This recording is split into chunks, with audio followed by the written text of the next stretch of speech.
يا ضياء، أخبر رسول الله أن الحكام أصبحوا عبيدا لترامب، ليس فيهم المعتصم ولا الفاروق ولا أبي بكر ولا الرشيد.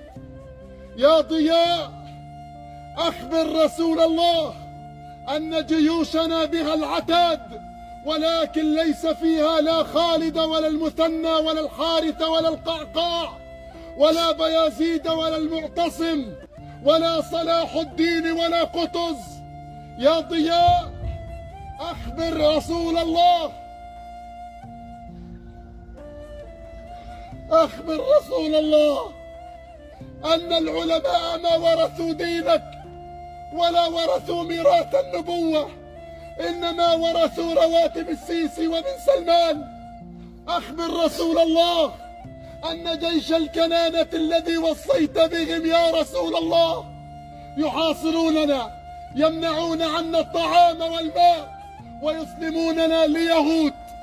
يا رسول الله، يا ضياء، أخبره أنهم خانوا أخوة الإيمان وأخوة الإسلام، وأنهم أسلمونا كما أسلم إخوة يوسف في البئر.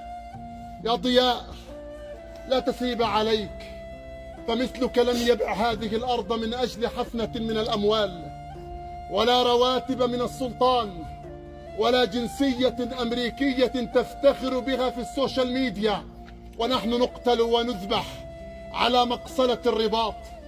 أخبره أنه صادق مصدوق يا ضياء رسول الله حين أخبر أنهم لا يضرهم من خذلهم.